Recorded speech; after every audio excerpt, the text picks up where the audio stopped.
Arunachal Shiva. Hi all, welcome back to Yashu creation. ಇವತ್ತು ತಮಿಳ್ನಾಡಲ್ಲಿರೋ ತಿರುವಣ್ಣಾಮಲೆಯಲ್ಲಿ ಅರುಣಾಚಲೇಶ್ವರನ ದರ್ಶನ ಮಾಡೋಕ್ಕೆ ಹೋಗಿದ್ದು.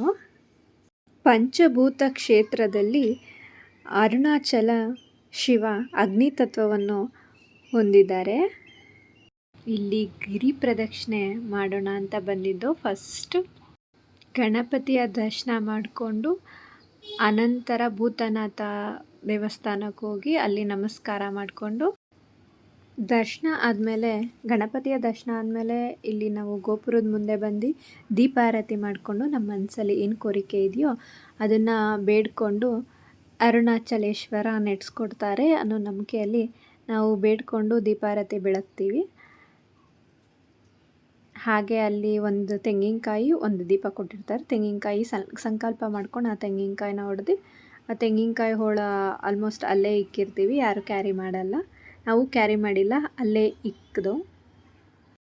ಹೀಗೆ ನಮ್ಮ ಗಿರಿ ಪ್ರದಕ್ಷಿಣೆ ಸ್ಟಾರ್ಟ್ ಆಯಿತು. ಇದು 14 ಕಿಲೋಮೀಟರ್ನ ಗಿರಿ ಪ್ರದಕ್ಷಿಣೆ.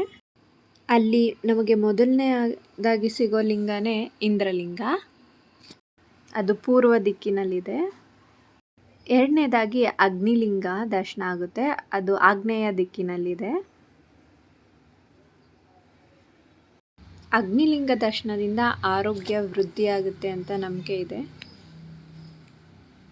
ಮತ್ತು ಹಾಗೆ ಪ್ರದಕ್ಷಿಣೆ ಮುಂದುವರಿಸಿದ್ರೆ ನಮಗೆ ಮೂರನೇದಾಗಿ ಸಿಗೋದೆ ಯಮಲಿಂಗ. ಯಮಲಿಂಗ ದರ್ಶನದಿಂದ ನಮಗೆ ಆಯಸ್ಸು ಹೆಚ್ಚಾಗುತ್ತೆ ಮತ್ತು ಅಪಮೃತ್ಯು ಏನಾದರೂ ಬರೋ ಥರ ಇದ್ದರೆ ಅದು ತಡೆಯುತ್ತೆ ಅಂತ ನಂಬಿಕೆ ಇದೆ. ಯಮಲಿಂಗ ಇಲ್ಲಿ ದಕ್ಷಿಣ ದಿಕ್ಕಿಗಿದೆ. ನಾಲ್ಕನೇದಾಗಿ ಸಿಗೋದೆ ನೈಋತಿ ಲಿಂಗ. ಇದು ನಾವು ಓದಕ್ಕೆ ಕ್ಲೋಸ್ ಮಾಡಿಬಿಟ್ಟಿದ್ರು, ಬಟ್ ಆದ್ರೂ ಗೇಟ್ ಹತ್ರ ಇಣಕಿ ನೋಡಿಕೊಂಡು ಬಂದು. ನೆಕ್ಸ್ಟು ನಮಗೆ ಸಿಗೋದೆ ಸೂರ್ಯಲಿಂಗ. ಇದು ಸಾಕ್ಷಾತ್ ಸೂರ್ಯನೇ ಪ್ರತಿಷ್ಠಾಪನೆ ಮಾಡಿರ್ತಾರೆ ಅಂತ ನಂಬಿಕೆ ಇದೆ. ಇದು ಕೂಡ ಓಪನ್ ಇರಲಿಲ್ಲ, ನಾವು ಓದಕ್ಕೆ ಕ್ಲೋಸ್ ಆಗಿತ್ತು. ನೆಕ್ಸ್ಟ್ ಸಿಗೋದು ವರುಣಲಿಂಗ. ಇದು ಪಶ್ಚಿಮ ದಿಕ್ಕಿನಲ್ಲಿದೆ. ವರುಣಲಿಂಗ ದರ್ಶನದಿಂದ ನಮಗೆ ಸಮೃದ್ಧಿ, ಮನಃಶಾಂತಿ ಸಿಗುತ್ತೆ ಅನ್ನೋ ನಂಬಿಕೆ. ಹಾಗೆ ನಮ್ಮ ಪ್ರದಕ್ಷಿಣೆ ಮುಂದುವರಿಸ್ತಾ ಒಂದು ಹಸು ಸಿಕ್ತು. ಹಾಗೆ ಮುಂದೋದ್ರೆ ನಮಗೆ ಸಿಗೋದು ವಾಯುಲಿಂಗ. ಈ ಲಿಂಗ ವಾಯುವ್ಯ ದಿಕ್ಕಿನಲ್ಲಿದೆ. ಇದರ ದರ್ಶನದಿಂದ ನಮಗೆ ಆರೋಗ್ಯ, ಪ್ರಾಣಶಕ್ತಿ ಮತ್ತು ನೆಮ್ಮದಿ ಸಿಗುತ್ತೆ ಅಂತ ಇಲ್ಲಿನ ನಂಬಿಕೆ. ಇಲ್ಲಿ ನೋಡ್ಬೋದು ವಾಯುಲಿಂಗ ದರ್ಶನ ನಿಮಗೂ ಆಯಿತು. ನೆಕ್ಸ್ಟ್ ಬರೋದು ಚಂದ್ರಲಿಂಗ. ಚಂದ್ರಲಿಂಗ ಏನು ಅಷ್ಟಲಿಂಗದಲ್ಲಿ ಇಲ್ಲ, ಆದ್ರೂ ನೀವು ದರ್ಶನ ಮಾಡ್ಕೊಂಡು ಹೋಗ್ಬೋದು. ಮುಂದೆ ಸಿಗೋದು ಕುಬೇರಲಿಂಗ. ಕುಬೇರಲಿಂಗ ದರ್ಶನ ಆದಮೇಲೆ ಹಾಗೆ ಮುಂದೆ ನಾವು ಪ್ರದಕ್ಷಿಣೆ ಹಾಕ್ಕೊಂಡು ಹೊರಟು. ಅಲ್ಲಿಗೆ ಆಲ್ಮೋಸ್ಟ್ ಸುಸ್ತಾಗಿತ್ತು, ಬಟ್ ಆದ್ರೂ ಶಿವ ಕೈ ಇಟ್ಕೊಂಡು ನಡೆಸ್ಕೊಂಡು ಕರ್ಕೊಂಡು ಹೋದ ಅನ್ನೋ ಫೀಲಿಂಗು. ನೆಕ್ಸ್ಟ್ ನಮಗೆ ಸಿಗೋದೆ ಈಶಾನ್ಯ ಲಿಂಗ. ಇದೇ ಕೊನೆ, ಅಷ್ಟಲಿಂಗದಲ್ಲಿ ಇದೇ ಕೊನೆ ಲಿಂಗ ಆಗಿರುತ್ತೆ. ಮುಂದೆ ಹಾಗೆ ಯಾತ್ರೆ ಮುಂದುವರಿಸ್ತಾ ಗೋಪುರ ನೋಡಿದ್ರೆ ಏನೋ ನೆಮ್ಮದಿ ಗೈಸ್. ಗೋಪುರದ ಹತ್ರ ಬಂದು ನಮ್ಮ ಪ್ರದಕ್ಷಿಣೆ ಮುಕ್ತಾಯ ಆಯಿತು ಅಲ್ಲಿಗೆ.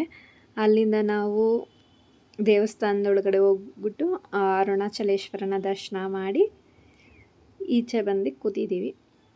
ತುಂಬ ಚೆನ್ನಾಗಿತ್ತು. ಕಲ್ಯಾಣೋತ್ಸವನೂ ಕೂಡ ನಾವು ಹೋಗಿದ್ದ ದಿನ ನಡೀತಿತ್ತು. ತುಂಬ ಖುಷಿಯಾಯಿತು ನೋಡಿ. ಇಲ್ಲಿ ಶಿವ ಪಾರ್ವತಿ ಕಲ್ಯಾಣೋತ್ಸವ ಹೋಗ್ತಿದೆ. ಆಮೇಲೆ ಬರೀ ಪಾರ್ವತಿ ಮಾತ್ರ ಬರ್ತಾರೆ ಉತ್ಸವದಲ್ಲಿ. ಇವರು ಬರೀ ಪಾರ್ವತಿ ಮಾತ್ರ. ಫಸ್ಟ್ ಹೋಗಿದ್ದು ಶಿವ ಪಾರ್ವತಿ. ಅದಕ್ಕೂ ಮುಂಚೆ ಗಣೇಶ ಹೋಯಿತು, ಅದು ನಂಗೆ ಕ್ಯಾಪ್ಚರ್ ಮಾಡೋಕ್ಕೆ ಆಗಲಿಲ್ಲ. ನೆಕ್ಸ್ಟ್ ಇದು ಬಂದು ಅಲ್ಲೇ ದೇವಸ್ಥಾನದೊಳಗಡೆ ಕಲ್ಯಾಣ ಮಂಟಪ ಇದೆ, ಶಿವ ಕಲ್ಯಾಣ ಮಂಟಪ ಅದು. ಇವರು ಅರುಣಾಚಲೇಶ್ವರನ ನಂದಿ. ಎಷ್ಟು ಚೆನ್ನಾಗಿದ್ದಾರೆ ನೋಡಿ, ಇವರೇ ಅರುಣಾಚಲೇಶ್ವರ. ಇಲ್ಲಿ ಬೆಟ್ಟ ಪರ್ವತದ ರೂಪದಲ್ಲಿ ನೆಲೆಸಿರೋ ನಿಜವಾದ ಅರುಣಾಚಲೇಶ್ವರ. ಆಮೇಲೆ ನಾವಲ್ಲಿ ಹೋಗಿದ್ದು ರಮಣ ಮಹರ್ಷಿ ಆಶ್ರಮದಲ್ಲಿ ಹೋಗಿ, ಅಲ್ಲಿ ರಮಣ ಮಹರ್ಷಿ ಆಶ್ರಮದ ಹಿಂದೆ ಒಂದು ಬೆಟ್ಟ ಇದೆ, ಅದು ಟ್ರಕ್ಕಿಂಗ್ ಥರ ಇದೆ. ಅದು ಹತ್ತಿ ಅಲ್ಲಿ ವ್ಯೂ ಪಾಯಿಂಟಲ್ಲಿ ನೋಡಿದ್ರೆ ಅರುಣಾಚಲೇಶ್ವರ ದೇವಾಲಯ ತುಂಬ ಚೆನ್ನಾಗಿ ಕಾಣಿಸುತ್ತೆ ಗೈಸ್. ನೀವು ಮಸ್ಟ್ ವಿಸಿಟ್ ಪ್ಲೇಸ್ ಇದು. ನೀವು ಹೋಗಿ ದರ್ಶನ ಮಾಡಿ. Thank you for watching.